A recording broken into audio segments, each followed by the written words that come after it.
आज़ादी के 75 वर्षों के बाद ये पहला मौका है जब एक धर्मनिरपेक्ष अपने आप को कहने वाली बिहार सरकार ने हिंदी स्कूलों के लिए अलग छुट्टी का कैलेंडर और उर्दू स्कूलों के लिए अलग छुट्टी का कैलेंडर घोषित किया है। मैं नीतीश कुमार से पूछना चाहता हूँ कि होली की 4 दिन की छुट्टी को घटाकर 2 दिन क्यों कर दिया गया, दुर्गा पूजा की 6 दिनों की छुट्टी को घटाकर 3 दिन और दीपावली छठ की 9 दिन की जो छुट्टी थी उसको घटाकर 5 दिन कर दिया गया। उर्दू स्कूलों के अंदर ईद की 1 दिन की छुट्टी को बढ़ाकर 3 दिन, बकरीद की 2 दिन की छुट्टी को 3 दिन और मुहर्रम की 1 दिन की छुट्टी को 2 दिन कर दिया गया।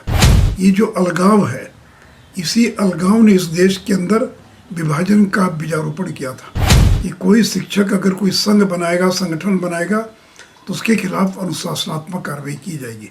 क्या यही आपका लोकतंत्र है? नमस्कार, मैं विकास सिंह और आप देख रहे हैं देशवा न्यूज। बिहार शिक्षा विभाग के द्वारा छुट्टियों का कैलेंडर जारी किया गया था और ये कैलेंडर 2024 के लिए जारी किया गया था, जिसमें शिक्षकों की छुट्टी को काटकर कम कर दिया गया था, जिसके बाद तमाम विपक्ष की पार्टियां बिहार सरकार पर जमकर हमला करने लगी और कहने लगी कि बिहार सरकार अब तुष्टीकरण की राजनीति कर रही है।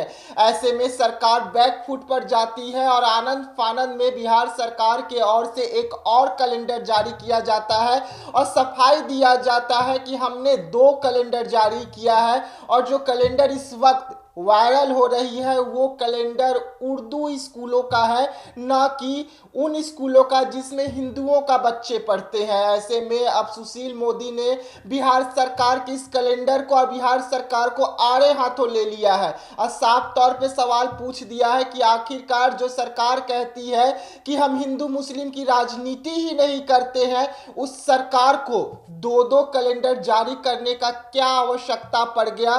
किस तरीके से सुशील मोदी बिहार सरकार को आड़े हाथों लेते हुए सवाल पूछे हैं, हम आपको सुनवाते हैं। आज़ादी के 75 वर्षों के बाद ये पहला मौका है जब एक धर्मनिरपेक्ष अपने आप को कहने वाली बिहार सरकार ने हिंदी स्कूलों के लिए अलग छुट्टी का कैलेंडर और उर्दू स्कूलों के लिए अलग छुट्टी का कैलेंडर घोषित किया है।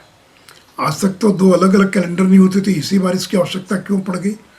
क्या हिंदी स्कूलों के अंदर मुस्लिम छात्र नहीं पढ़ते हैं और या उर्दू स्कूलों के अंदर क्या हिंदू छात्र नहीं पढ़ते हैं?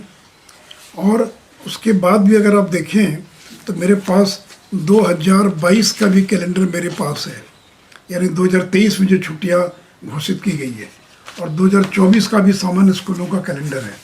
मैं नीतीश कुमार से पूछना चाहता हूँ कि होली की 4 दिन की छुट्टी को घटाकर 2 दिन क्यों कर दिया गया, दुर्गा पूजा की 6 दिनों की छुट्टी को घटाकर 3 दिन और दीपावली छठ की 9 दिन की जो छुट्टी थी उसको घटाकर 5 दिन कर दिया गया।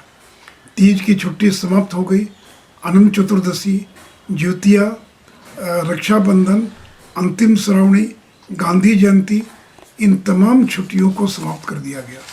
और वही दूसरी ओर उर्दू स्कूलों के अंदर ईद की 1 दिन की छुट्टी को बढ़ाकर 3 दिन, बकरीद की 2 दिन की छुट्टी को 3 दिन और मुहर्रम की 1 दिन की छुट्टी को 2 दिन कर दिया गया। क्या उर्दू स्कूलों के लिए छुट्टी का कैलेंडर अलग होगा? क्यों बिहार के अंदर उर्दू स्कूल शुक्रवार को बंद रहेंगे और बाकी स्कूल रविवार को बंद रहेंगे? क्या सभी स्कूल रविवार को बंद नहीं रह सकते हैं? ये जो अलगाव है, इसी अलगाव ने इस देश के अंदर विभाजन का बीजारोपण किया था। और इतना ही नहीं तो अब ये भी आदेश निकाला शिक्षा विभाग ने कि कोई शिक्षक अगर कोई संघ बनाएगा, संगठन बनाएगा तो उसके खिलाफ अनुशासनात्मक कार्रवाई की जाएगी। क्या यही आपका लोकतंत्र है? जी हाँ, सुना आपने कि किस तरीके से सुशील मोदी जमकर हमला कर रहे हैं बिहार सरकार पर।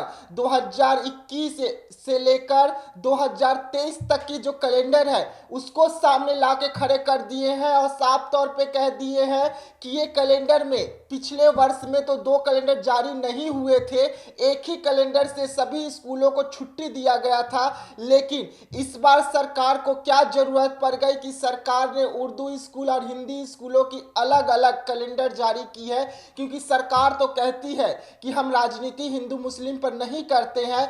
ऐसे में सरकार 2 कैलेंडर जारी करके क्या चीज दिखाना चाहती है, क्या मंशा है सरकार का, वो तो स्पष्ट करे। तो फिलहाल देशवा न्यूज में इतना ही। देश दुनिया की तमाम खबरों के लिए बने रहिएगा देशवा न्यूज में। तब तक के लिए हमें दीजिएगा इजाजत। धन्यवाद।